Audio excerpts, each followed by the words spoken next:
ব্যবসা যখন শুরু করছি 200 মুরগি দিয়ে আমার শুরু করা। 2000 সালে শুরু করছিলাম, তো তখন পুঁজি ছিল 7,000 8,000 টাকা দিয়ে শুরু করা আমার।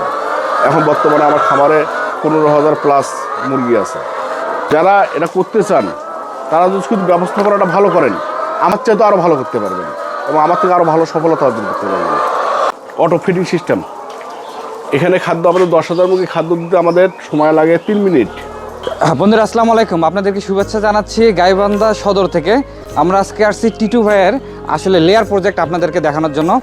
শুরুতে তিনি অল্প দিয়ে শুরু করেও বর্তমানে এখানে তার 15,000 লেয়ার মুরগি কীভাবে পালন করতেছেন, খাবার ম্যানেজমেন্টগুলো তিনি কীভাবে করতেছেন। এখানে আমরা সম্পূর্ণ অটোমেটিক দেখলাম, অটোমেটিক মেশিনে তিনি খাবার দিচ্ছেন, অটোমেটিকভাবেই আসলে বিষ্টাগুলো একবারে সাইডে চলে আসতেছে। সব মিলে সুন্দর একটা ভিডিও থাকছে, ভিডিওটি শুরু থেকে শেষ পর্যন্ত দেখতে থাকুন। আশা করি এই ধরনের ফার্ম করার ক্ষেত্রে সুন্দর একটা এক্সপিরিয়েন্স আজকে আপনাদের মাঝে শেয়ার করতে পারবো। বড় ভাই আসসালামু আলাইকুম। ওয়ালাইকুম আসসালাম। ভাই কেমন আছেন? ইনশাআল্লাহ আছি, ভালো আছেন আপনি? আলহামদুলিল্লাহ ভাই ভালো আছি। আপনার এই সুন্দর প্রজেক্টে আসছে ভাই, এখানে কতগুলো লেয়ার মুরগি আছে? আমার এখানে লেয়ার বার্ড আছে 15,000 প্লাস। আপনি 15,000 প্লাস। শুরুটা কতদিন আগে হয়েছিল ভাই? আমার শুরু আমি যদিও এই সেক্টর অনেকদিন হলো আছি, এইখানে এই প্রজেক্ট করা আমার 10 বছর পুরো ফুল। আপনি লেয়ার মুরগির সাথে কতদিন থেকে? লেয়ার মুরগির সাথে আমি প্রায় 25 বছর হলো। লেয়ার মুরগির সঙ্গে 25 বছর? 25 বছর থেকে আমি শুরু। আপনার কাছে জানতে চাই, লেয়ার মুরগি করবেন এই আইডিয়াটা আপনি কিভাবে আসছে ভাই প্রথমে? এই আইডিয়াটা মূলত 2000 সালের আগেই, তখন পড়াশুনো করা অবস্থায় তখন মনে করলাম যে এটা ব্যবসা, যে চাকরি বাকরি পড়াশোনা খুব ভালো ছাত্র ছিলাম না, তো চাকরি বাকরি তো এই পড়াশোনায় ভালো চাকরি করা মুশকিল। তখনই মাথার মধ্যে আইডিয়াটা ঢুকে আমার যে কীভাবে টাকা ভালো ইনকাম করা যায়। তখন আমি 2000 সালের আগেই, তখন আমাদের সাবজেক্টে কিন্তু কৃষি সাবজেক্ট ছিল, আমাদের পড়াশোনার সাবজেক্টের কৃষি ছিল। কৃষি সাবজেক্টে দেখছি যে লেয়ার মুরগি এবং ব্রয়লার পালনের লাভজনক। তখন কিন্তু আমি এইগুলো ঘাটাঘাটি করি এবং সাবজেক্টগুলো দেখি, এবং সেই সময় কিন্তু আমি যে ড্রিঙ্কার ট্রেনে এগুলো জিনিস আমি খুঁজে পাইনি, বা নাম বলি মানুষকে মানুষ চেনে না। আমি যদি খুঁজি বিভিন্ন জায়গায় খুঁজে বের করছি, করে দেখলাম যে আপনার কীভাবে মুরগি পালন করতে হয়। বই পুস্তক আছে, তখন আমাদের এখানে আশপাশে কোনো খাবার ছিল না, আমাদের গাইবান্ধা খামার ছিল না। খামারে প্রথম আমরাই, মানে আমি প্রথম বলা চলে। কিন্তু সব সময় অ্যাভেলেবেল হয়ে গেছে সব জায়গায়, আগে তো অ্যাভেলেবেলটা ছিল না। তো 2000 সাল থেকেই আমার এই শুরুটা যাত্রা। আপনার অনেক এক্সপিরিয়েন্স, আপনার কাছ থেকে আমরা কিছু শিখতে চাই বা আমরা কিছু জানতে চাই। আর একদিনের বাচ্চা থেকে শুরু করে ভাই আপনার প্রোডাকশন পর্যন্ত কী কী পরিচর্যা করতে হয়? এটা কিন্তু খুব একটা ক্রিটিক্যাল জিনিস, কারণ যারা খামারিরা লস করে এই জায়গাতেই। মানে একদিনের বাচ্চা থেকে প্রোডাকশন আনা পর্যন্ত যে সময়টা ডেঞ্জারাস সময় বলা যায়, এটা এই ডেঞ্জারাস সময় বাচ্চা লালন পালন করে। যেমন বুডিং আছে, বুডিংয়ের তাপ নিয়ন্ত্রণ করতে হয়। তাপ যদি নিয়ন্ত্রণ না করা যায় তাহলে বাচ্চার মর্টালিটি বেশি হবে, রোগবালাই বেশি হবে, ভালো ট্রিটমেন্ট না করতে পারলে ইমিউনিটি কমে যাবে, এটাতে ভালো প্রোডাকশন পাওয়া যাবে না। ভালো প্রোডাকশন পাতে গেলে আপনার একদিনের বাচ্চা থেকে প্রোডাকশন আগ পর্যন্ত যে ভ্যাকসিন শিডিউলগুলো আছে, ভ্যাকসিনটা নিয়মমাফিক দিতে হবে। প্রতি সপ্তাহে মুরগির ওজনটা টেস্ট করতে হবে, যেটা আমাদের ছোটো খামারিরা এটা কেউ করে না। না করার কারণে যারা তারা ভালো ফলাফলটা পায় না। কিন্তু শুরুটাই হলো আপনার বুডিং, এটাই হচ্ছিলো মেইন। শুরু ভালো যার শেষ ভালো তার। যদি শুরু ভালো না হয় তা শেষে প্রোডাকশন ভালো পাওয়া যাবে না। আমাদেরকে কয়টা ভ্যাকসিন করতে হয়? ভ্যাকসিন আমাদের দেশে এখন ভ্যাকসিন মোটামুটি যে কটা রোগ আছে, কয়টা রোগেরই ভ্যাকসিন পাওয়া যায়। আমাদের এই মুরগিগুলো ফুল প্রোডাকশন আসতে ভাই কতদিন সময় লাগে? আমাদের এই মুরগির প্রোডাকশন আসতে আপনার 5.5 মাসে দেখা যায়, 5 মাসে দেখা দেয়, 6 মাসে ইনশাল্লাহ ফুল প্রোডাকশন আসবে। আচ্ছা, 6 মাসে ফুল প্রোডাকশন আসলো। এই 6 মাস পর্যন্ত একটা মুরগিতে কেমন টাকা খরচ হয় ভাই? এই মুরগিতে যদি মুরগি পালনে, শুধু মুরগি পালনে এই মুরগিটা রেডি আপনার এখন 700 টাকা প্লাস। 700 টাকা প্লাস যাবে? তাহলে তো আমরা 1000 যদি ভাই আমরা ফুল প্রোডাকশন আনতে যাই, আমাদের কেমন টাকা খরচ পড়বে? 7 লক্ষ টাকা মুরগিতে লাগে। 7 লক্ষ টাকা মুরগিতে লাগে। আমার 7 লক্ষ টাকা হাজারে খরচ। আর এই খাঁচা এই ব্যবস্থাপনায় এটা তো আরও সেখানে মোটামুটি অনেক খরচ। কিন্তু তাতে দেখা যায় 1000 মুরগিতে আপনার মিনিমাম 17 থেকে 18 লক্ষ টাকা খরচ হবে। লক্ষের মধ্যে আপনার হলো প্রায় 10 লক্ষ টাকায় আপনার এককালীন। আচ্ছা, 18-র মধ্যে 10 লক্ষ টাকা এককালীন। আর হ্যাঁ, আর 7 লক্ষ টাকা শুধু মুরগির মধ্যে। এটা তো আমি রিটার্ন পাবো কিছু। যখন আমি 2 বছর পর মুরগিটা বিক্রি করবো, করার পরে মোটামুটি 50% টাকা আমি রিটার্ন পাবো এখান থেকে। আর এর মধ্যে বাজার যখন ভালো হবে তখন মোটামুটি আমার যে ইনভেস্টটা হচ্ছে, যখন 7 লক্ষ টাকা 4 লাখ বা 4.5 লাখ টাকা আমি বিক্রি করার পর রিটার্ন পাবো। আর বাকি টাকাটা দেখা গেলে এই 2 বছর যে ব্যবসাটা করলাম, ব্যবসা করে ডিম থেকে এই টাকাটা কিছুটা কাবার দিয়ে দেবে, কাবার দেওয়ার পর কিছুটা লাভ হবে। এখন তো ডিসেম্বর মাস, আসলে বর্তমান সময় ডিমের দাম এত কম হওয়ার কারণ কি? এখন এটা একটা খুব মানে আমাদের দীর্ঘদিনের অভিজ্ঞতা যেটা দেখতেছি, তার ডিসেম্বর মাস আসলেই বা অক্টোবর নভেম্বর ডিসেম্বর 3টা মাস কিন্তু ডিমের বাজারটা খারাপ যায়। এটা আমাদের রিপোর্টে দেখছি আমরা, কারণ আমাদের তালিকা আছে। আমরা কিন্তু যদি 10 বছর থেকে করতেছি, আমাদের প্রতি বছর কখন কোন রেটটা যায় আমরা এই রেটটা কিন্তু আমরা লিখে রাখি। তাহলে দেখি অক্টোবর নভেম্বর ডিসেম্বর এই 3 মাস বাজারটা খারাপ যায়। তাতে আমাদের ডিমের যে বাজার, এই ডিমের বাজারে লস হয় না, টাকাটা ওঠে, কিন্তু আমার যে ইনভেস্টটা হয়েছে এই ইনভেস্টটা তখন উঠানি মুশকিল হয়। যে আমি যে 7 লক্ষ 8 লক্ষ টাকা ইনভেস্ট করলাম, এই ইনভেস্টটা আমার ব্যাক পাইতে সমস্যা হবে, যে এই বাজারটা দীর্ঘস্থায়ী হয়। আপনার এখানে 15,000 লেয়ার মুরগি আছে ভাই। হ্যাঁ, আপনি এখানে কি সবগুলো একবারে ডিম দিচ্ছে না আপনার সিস্টেম আছে যে এই ব্যাচটা এতদিন দিবে, এই ব্যাচটা এতদিন দিবে? এটা সুন্দর কথা বলছেন, কারণ এটা আমাদের হলো সিস্টেম আছে। ওই ঘরে একটা ব্যাচ, বড় ঘরটাতে 10,000 মুরগি একটা ব্যাচ আছে, আর এটা একটা 5,000 প্লাস আছে এখানে, এটা একটা ব্যাচ আলাদা। কারণ আমার তো বুডিং সেটা আলাদা আছে। এই বুডিং সেটা যখন এটা মেচুর হয়ে যায় মুরগি, তখন আমরা ওই ডেট অনুযায়ী বাচ্চা আবার উঠাই। যখন বাচ্চাটা যখন মোটামুটি ডিমের লেগে আসার সময় আসি গেছে, তখন আমরা ওই মুরগিটা বিক্রি করিয়া ঘর ওয়াশ টাশ করার পরে তখন ওই মুরগিটা উঠাই। মানে একবার 15,000 ক্যাপাসিটি নাই আমার, এটা ধারাবাহিকভাবে করতে হবে। অনেকে বলে যে লেয়ার মুরগির ওজন আপনার যত বেশি হবে সেটা থেকে প্রোডাকশন কম হয়। একটা মুরগিতে সাধারণত ওজনটা কেমন হলে ভালো হয়? না, ওজন বেশি হলে কম, এটা কি বেশি ওজন হলে এটা মুরগির চর্বি হয়। কারণ এটা 18 থেকে 2 কেজি বা 2100 গ্রাম হলে এটা সব থেকে পারফেক্ট ওজন। আর একটা মুরগি ডিমে যখন আসে তখন মোটামুটি 1700 গ্রাম ওজন আসলেই ডিম আসা শুরু হয়। প্রোডাকশন ফুল হতে হতেই আপনার 1800-1900 গ্রাম ওজন আসে যাবে। এই মুরগিটা আমরা কতদিন পর্যন্ত ডিম নিতে পারবো? এটা একটা খুব একটা গুরুত্বপূর্ণ প্রশ্ন। কারণ এই মুরগি এমন একটা জিনিস, এর ব্যবস্থাপনার উপরেই নির্ভর করে। যে আমি যদি ব্যবস্থাপনা ভালো করতে পারি, তাহলে এই মুরগি থেকে আমি 26 মাস 27 মাস ডিম দিতে পারবো। 26 থেকে 27 মাস দিতে পারবো। আর যদি আরও ভালো ম্যানেজমেন্ট, ভালো পরিবেশ দিতে পারি, তাহলে আরও 2-4 মাস বেশি দিতে পারবো। যেটা অনেক খামারিরা নিতে পারে না, কারণ তাদের ব্যবস্থাপনার কারণে। আমাদের ব্যবস্থাপনার কারণে, ম্যানেজমেন্টের কারণেই আমরা 26-27 মাস দিই। আমরা কি শীতকালে ভালো প্রোডাকশন পাই না গরমকালে ভালো প্রোডাকশন পাই? আমাদের শীতকালে প্রোডাকশন একটু ভালো হয়, গরমে একটু প্রোডাকশন কম হয় শুধু টেম্পারেচারের কারণে। এই টেম্পারেচারের কারণে আমরা গরমেও আমরা মোটামুটি ভালো প্রোডাকশন দিতে পারি আমাদের সেটের ক্ষেত্রে। সেটা হচ্ছে আমাদের উপরে চালের উপরে ঝর্ণা আছে। তা হচ্ছে আমরা ঘরের মধ্যে আমাদের যে মুরগি অনেক সময় টেম্পারেচার বেশি হলে, গরম বেশি হলে একটু ভিজি দিতে পারি, মানে যেটা স্প্রের মাধ্যমে ভিজি দিতে পারি, সেই ব্যবস্থাপনাটা আমাদের আছে। এর কারণে আমরা প্রোডাকশনটা আমাদের গরমে, এই শীতের চাইতে গরমে একটু কম হয়, তারপর আমরা ভালো। এই ডিমটা আমরা দেখতেছি অনেক বড়, এবং পাশাপাশি এই ডিমটা দেখতেছি একটু হচ্ছে মানে ছোট, এরকম হওয়ার কারণ কি? এটা কারণটা হচ্ছে আমি বলি, এই মুরগিটা নতুন প্রোডাকশন, এখন প্রোডাকশন ফুল আসে নেই। আচ্ছা, প্রোডাকশন ফুল আসে শুরু, এখন এখানে 70% প্রোডাকশন আসছে, 70+। এই ডিমটা হলো আপনার নতুন ডিম, মানে 2 দিন 3 দিন পারছে। আর এই ডিমটা যেটা দেখতেছেন, এটার মধ্যে 2টা কুসুম আছে। আচ্ছা, 2টা কুসুম আছে? 2টা কুসুম আছে, হ্যাঁ। কারণ 2টা কুসুমের কারণে এই ডিমটা বড়, কিন্তু ডিমটা এটা হলো সঠিক। আর এটা 2টা কুসুম আছে। এই মুরগিটা একটা দিন গ্যাপ দিচ্ছে, গ্যাপ দিয়ে হয়তো পরের দিনটা পারছে, তখন এই ডিমটা বড় হবে।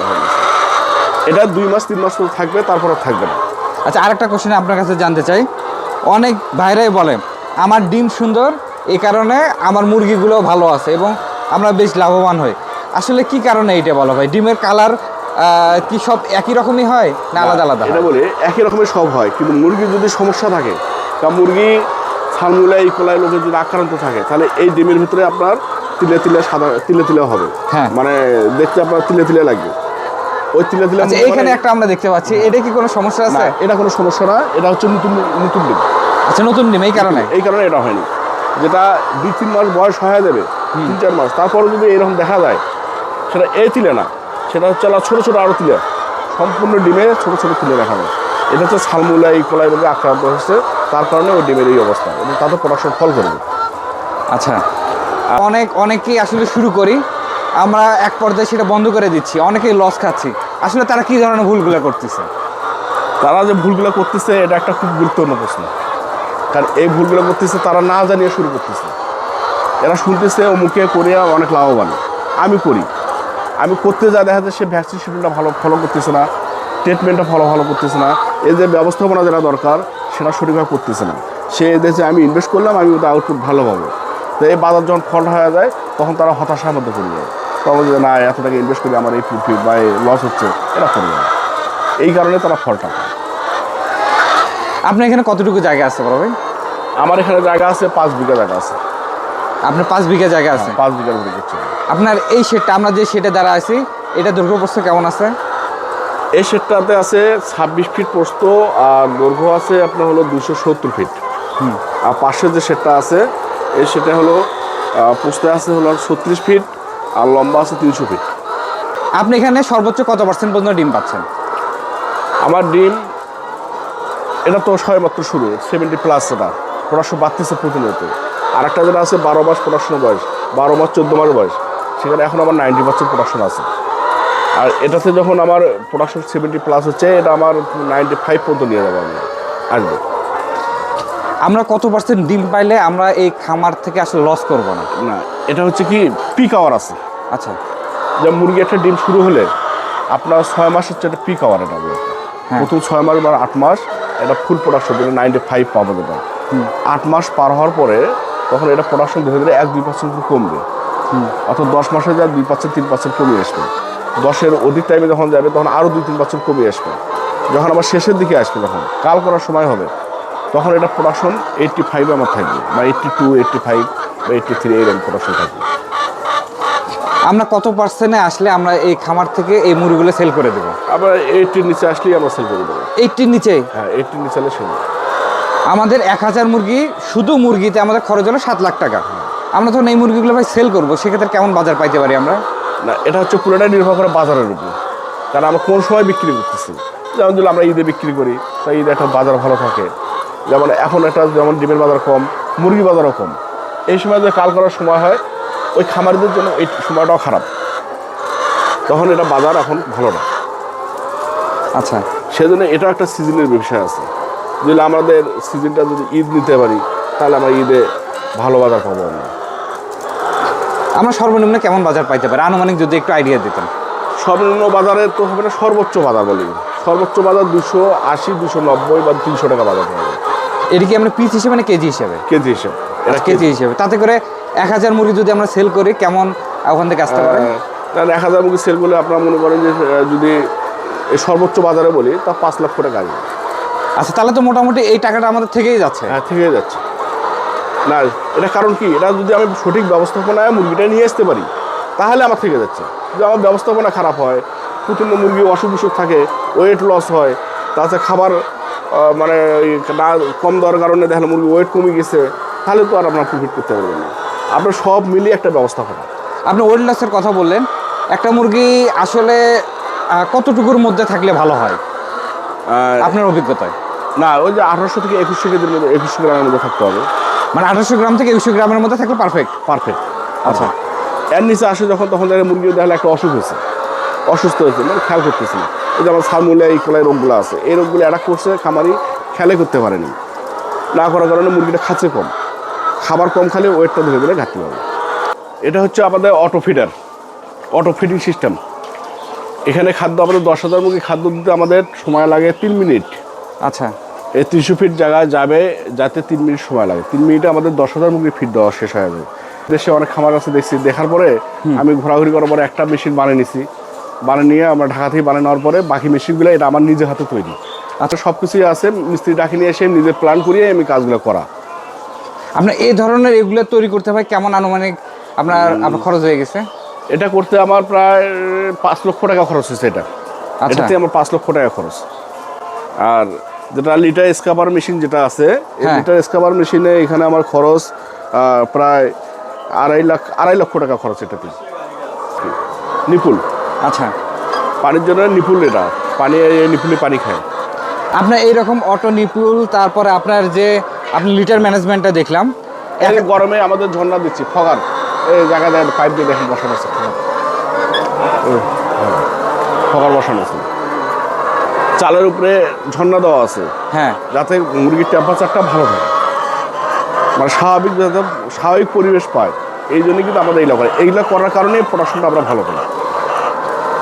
আপনার এখানে মোট কতজন লোক কাজ করতেছে? আমাদের এখানে কাজ করতেছে এখন হচ্ছে হলো 8 জন। 8 জন? 8 জন। 8 জন মানুষ? শুধু এই লোকগুলো কাজে শুধু মনে করে খাবারটা খালি দেখা, শুধু কম বেশিটা ঠিক করে দেওয়া, আর ডিমটা কালেকশন করা, আর খেয়াল রাখা, শরীর টাইমে লিটারটা টান দেওয়া, তা শরীর টাইমে পানিটা শেষ হলে পানিটা উঠিয়ে দেওয়া, আর ডিমটা হাত দিয়ে কালেকশন করা। খাবারটা আসলে কোন কোন সময় দিচ্ছেন আপনি? আমাদের অটো ফিডারে খাবার দিচ্ছি, তো আমাদের খাবারটা 2 বেলা দিই আমরা। সকাল 7টার মধ্যে খাবার দেওয়া শেষ হয় আমার, আর বিকাল 4টার দিকে খাবার দিই। 2 বেলা শুধু খাবার দিই আমরা। সকালে যে খাবারটা দিই, দেওয়ার পরে এই পানিটানি দেওয়ার পরে পরে একটু একটু করে খাবারটা না আসা সমান টমান করে দিচ্ছি আমরা, সমান করে দিচ্ছি। এই 4টার মধ্যে খাবারটা শেষ হয়, 3:30টার মধ্যে আবার খাবারটা দিচ্ছি। এই খাবারটা রাত 9টার দিকে, 9টায় লাইট অফ করবো আমরা, 9টার মধ্যে খাবারটাও শেষ হয়ে যাবে। আপনি লাইটের কথা বললেন ভাই, এগুলো তো আলোর ম্যানেজমেন্ট আছে, হ্যাঁ, এইটা হচ্ছে আপনি কিভাবে কি করেন? এই আলোটা একটা গুরুত্বপূর্ণ বিষয়। হ্যাঁ, আলো বেশি হলেও সমস্যা হবে, আলো কম হলেও সমস্যা হবে। কেন আলোটা আমাদের 15 ওয়াট বাল্ব, এবং 10 ফিট পর পর এই বাল্বটা দেওয়া আছে আমাদের। 10 ফিট পর পর বাল্ব দেওয়া আছে, তাতে যে আলোটা পায় এটা আমাদের ডাক্তারের পরামর্শ নিয়েই করা। এটা আমাদের আচ্ছা, এই যে বাল্বগুলো 10 ফিট পর পরে দেওয়া আছে? 10 ফিট পর পর দেওয়া আছে আলাদা। হ্যাঁ, তাতে আমাদের যে আলোটা পায় ওয়াট টু 15 ওয়াট, যদি আমাদের বেশি ওয়াট দেই তাহলে দেখা যায় আলোটা বেশি হবে, এটা মুরগির জন্য সমস্যা। কিন্তু 10-এর কম দিলেও ফির আলোটা কম পাবে, এটাও মুরগির জন্য সমস্যা। তার কারণে আমাদের 10 ফিট পর পর দেওয়াতে 15 ওয়াট বাল্ব দেওয়ার কারণে স্বাভাবিক একটা টেম্পারেচার, এটা আমাদের ডাক্তারদের পরামর্শ নিয়ে করা হয়। আপনার এই বাল্বটা আপনার কখন বন্ধ করে দিচ্ছেন? আপনার ঠিক একটা মুরগি 16 ঘন্টা লাইট অফ দরকার, আমরা 16 ঘন্টা মেকআপ করে রাত 9টায় আমরা লাইট অফ করি। এই মুরগিগুলো ভাই ডিম কখন আপনার পাড়া শুরু করে? এই মুরগিটার ডিম শুরু করে সকাল 7টা থেকে প্রায় 12টার মধ্যে আমাদের 80% ডিম পাড়া শেষ হয়, আর 12টার পর থেকে সন্ধ্যা পর্যন্ত বাকি 10% যে ডিম টুকটাক করে ডিমটা আসে। আর একটা কথা জানতে চাই ভাই, আপনারা খাবারটা খাওয়াচ্ছেন, এটা আসলে কোন কোম্পানির খাওয়াচ্ছেন? এটা হচ্ছে হলো আমার কোনো কোম্পানি খাবার না, এটা আমি খাবারটা নিজেই খাবার তৈরি করতেছি। বিভিন্ন র মেটেরিয়ালস কিনিয়ে আমার নিউট্রিশনিস্ট আছে, ডাক্তার আছে, ওনার পরামর্শে খাবার ফর্মুলেশন করিয়ে ওই অনুযায়ী আমরা খাবার তৈরি করতেছি। তার কারণে আমাদের একটু কস্টিং কম পড়ে, এই কস্টিং কম পড়ার কারণে আমাদের একটু পোষাচ্ছে, মানে টাকাটা উঠতেছে। আমরা বাজার থেকে যে আমরা খাবারটা কিনি ওইটার দাম এবং আপনার তৈরিকৃত দাম কেমন পার্থক্য থাকতেছে ভাই? পার্থক্য প্রায় 5-6 টাকা কেজিতে কম থাকে আমারটা। এই 5-6 টাকা কেজি, এটাই আমার প্রফিট। এই 5-6 টাকা যে কমে পাচ্ছি আমি, মানে আমি নিজে তৈরি করার কারণে, এটাই আমার প্রফিট। আমরা যারা বাজার থেকে ফিড কিনেই ভাই যে ফার্মটা করব, হ্যাঁ, আমাদের একটা ডিম আমরা কত টাকা হইলে আমরা এখান থেকে প্রফিট করতে পারবো? মিনিমাম আপনার 9.5 টাকা 10 টাকা হওয়া লাগবে, তাহলে আমাদের এই প্রফিটটা হবে। একটা ডিম 9.5 থেকে 10 টাকা হইতে 10 হবে? টাকা হতে হবে, তাহলে আমরা খামারিরা টিকতে পারবো। আমাদের যে ব্যয়বহুল একটা ইনভেস্ট, এই ইনভেস্টটা তো উঠে নিয়ে পরে লাভ করতে হয় আমাদের। সেই ইনভেস্টটা করিয়া মানে ডিম বিক্রি থেকে তো উঠাতে হবে আমাদের সেটা। তাহলে আমাদের 9.5 থেকে 10 টাকা যদি ডিমের বাজার হয়, তাহলে আমরা এই যে ইনভেস্টটা হয়েছে, ইনভেস্টটা মানে মুরগির মধ্যে যে ইনভেস্টটা, এই 8 লাখ টাকা ইনভেস্ট, এটা 4 লাখ বা 5 লাখ ফেরত পাবো আমরা। এই 4 লাখ টাকা তো আবার ডিমের মধ্যে উঠাতে হয়, সেটা এই বাজার থাকলে সেটা সম্ভব। আমরা যখন আসতেছিলাম আপনি বললেন আমার এখানে বায়ো সিকিউরিটি থেকে শুরু করে জৈব নিরাপত্তা আমি খুবই এটা মেনটেন্স করি। আচ্ছা, এইটা কীভাবে ভাই যদি একটু আমাদের মাঝে শেয়ার করতেন? যেমন আপনারা আমাদের ফার্মে কেউ ঢুকতে গেলে আমরা সেটার ভেতরে খুব একটা ঢুকাই না, কখন প্রয়োজন ছাড়া ঢুকাই না। তা আমাদের বাইরে স্প্রে করাই, স্প্রে করে বাইরে থেকে আমরা মানুষকে দেখানোর চেষ্টা করি, যদি কেউ দেখার আগ্রহী থাকে। এটা একটা। আর ভিতরে যখন ঢুকবেন তখন যদি এই মুরগিটার নতুন মানুষ দেখলে একটা ভয় করে, আতঙ্ক বোধ করে, তখন প্রোডাকশন ফল করার একটা সম্ভাবনা থাকে। সেই জন্য বাইরে মুরগি খামারে বিশেষ করে যেন বাইরে কোনো লোক, অপরিচিত লোক যাতে ঘরে না ঢুকে, সেই ব্যাপারে খেয়াল রাখা লাগবে। বড় ভাই, আপনার আসলে স্বপ্ন কি? এই হচ্ছে লেয়ার প্রজেক্ট নিয়ে আপনার স্বপ্ন কি? লেয়ার প্রজেক্ট নিয়ে স্বপ্ন, যেটা আমার যেটা স্বপ্ন, যেমন আমার এখানে ক্যাপাসিটি 5,000 15,000 আছে, 15,000-এর উপরে এখানে আমার ক্যাপাসিটি নাই। আর যদি কোনো সুযোগ পাই, যদি ব্যবসাটা আমার ভালো লাগে, আমি 25 বছর থেকে করে আসতেছি, তা আমার এটা নিয়ে স্বপ্ন, এটাই আমার মনে করছে যে আমি এটাই করব। এটা পরবর্তীতে যেটা পদক্ষেপ, সেটা আমি যদি কখনো সুযোগ পাই যে আল্লাহ তৌফিক দেয় তাহলে আমি একটা কন্ট্রোল সেট করবো, ছোটো মোটো হলো কন্ট্রোল সেট করবো, ব্যবস্থাপনা আরও আধুনিক করে নিয়ে আসবো। আচ্ছা, এটাই হলো আমার স্বপ্ন। এই যাত্রায় আপনি বড় কোনো বিপদে পড়ছিলেন কিনা ভাই? হ্যাঁ, আমি 2 বছর আগে এটা পড়ছিলাম, শুধু ভ্যাকসিনেশন ডিস্টার্বের কারণে আমি এটা বিপদে পড়ে গেছিলাম, আমার বার্ড ফ্লুতে অ্যাটাক করছিল। আর সেক্ষেত্রে কেমন ক্ষতির সম্মুখীন হয়েছিলেন? প্রায় আমি 1 কোটি টাকা ক্ষতি হয়েছে আমার। 1 কোটি টাকা? হ্যাঁ, 1 কোটি টাকা ক্ষতি হয়েছে। ফুলে অ্যাটাক করে পুরো খামার শেষ হয়ে গেছে, ভাইরাস অ্যাটাক করছে। আপনি তারপরে ভাই কীভাবে ঘুরে দাঁড়ালেন, এটা যদি শেয়ার করতেন। না, এই ক্ষতির পরে আমি কিন্তু খুব হতাশার মধ্যে ছিলাম, যেহেতু আমার স্বপ্ন মনে হয় এটা নিয়ে শুরু, এই মুরগির সেক্টর নিয়ে আমার শুরু, এবং মুরগির সেক্টরেই জানি আশা করি যে এটা বাকি জীবনটা আমি এটার মধ্যেই কাটাবো। এই মুরগির গন্ধ না পেলে কিন্তু আমার ভালো লাগে না, এই মুরগির যে গ্যাসটা না পেলে আমার ভালো লাগে না। তারপরেও যে করতে তো হবে, যেহেতু শেড করছি, ইনভেস্ট করছি এখানে, আমি ধীরে ধীরে আবার পরিবারের সহযোগিতা নিয়ে, ব্যাংকের সহযোগিতা নিয়ে আবার পুনরায় গড়ে তুলছি। আপনি বর্তমানে সব মিলিয়ে ভাই কেমন আছেন যদি একটু বলতেন? হ্যাঁ, সব মিলিয়ে ইনশাল্লাহ ভালো আছে, সব মিলিয়ে প্রজেক্ট নিয়ে খুব ভালো আছে। আমরা যারা নতুন করে ভাই এই ধরনের প্রজেক্টে আসতে চাই, আমাদের পকেটে অনেকের পকেটে কিন্তু টাকা আছে, অনেকেই চায় যে এই ধরনের খামার করবে, আমাদের উদ্দেশ্যে আপনার এক্সপিরিয়েন্স অনুযায়ী যদি শেয়ার করে দিতেন। এখানে টাকা হলে হবে না, আমাকে জানতে হবে, কারণ আমার ব্যবস্থাপনা না জানলে, মুরগি পালনের ব্যবস্থাপনা, এই যে বললাম আপনার বুডিং থেকে শুরু করিয়া 6 মাস 5 পর্যন্ত যে ব্যবস্থাপনাটা করা দরকার, এই জায়গাতে মানুষ ফেলটা করে। যদি এদিকে ভালো হয় তাহলে আপনার পরবর্তীতেও ভালো হবে। তাহলে যারা নতুন আসবে, এই সেক্টরে যারা আগ্রহ প্রকাশ করতেছে, আমি তাদের প্রতি আমার মনে হয় যেটা দৃষ্টি, সেটা হচ্ছে তারা জানে এই বিষয়টা জানে আগে, ব্যবস্থাপনা কীভাবে করতে হবে, তার হচ্ছে মুরগি পালনটা কি, বুডিং কীভাবে করতে হবে, ভ্যাকসিনেশন কী আছে, এইটা জানতে হবে। জানিয়ে এই সেক্টরে আসে, তারা না জানিয়ে যদি আসে তাহলে তারা ক্ষতিগ্রস্ত হবে। সময় দিলেন, আপনার এই কোটি টাকার প্রজেক্টটা আমরা দেখলাম এবং আপনার কাছ থেকে অনেক সুন্দর সুন্দর ইনফরমেশন পাইলাম। আপনাকে অসংখ্য ধন্যবাদ। আল্লাহ তাআলা আপনাকে আরও বেশি বেশি সুস্থ রাখুক, এই ধরনের প্রজেক্ট আরও আপনার হোক, এই কামনা থাকলো। এত ভালো থাকুন। আসসালামু আলাইকুম। ওয়ালাইকুম আসসালাম। আপনার দোয়া করবেন ইনশাআল্লাহ, ইনশাআল্লাহ তাদের ভালো থাকে, ইনশাআল্লাহ, আরও ডেভেলপ করতে পারে, স্বপ্ন পূরণ করতে পারে ইনশাআল্লাহ। বড় ভাই, আসসালামু আলাইকুম। ওয়ালাইকুম আসসালাম। তো বন্ধুরা, আজকের ভিডিওটি আপনাদের কেমন লাগলো অবশ্যই কমেন্টস করে জানান। যারা চ্যানেলটি এখনও সাবস্ক্রাইব করেন নাই, চ্যানেলটি সাবস্ক্রাইব করে দিবেন। আপনাদের এই ধরনের সুন্দর সুন্দর খামারগুলো পরিদর্শন করে আপনাদের মাঝে উপহার দেওয়ার চেষ্টা করব। তো আজকের মতো বিদায়, আল্লাহ হাফেজ।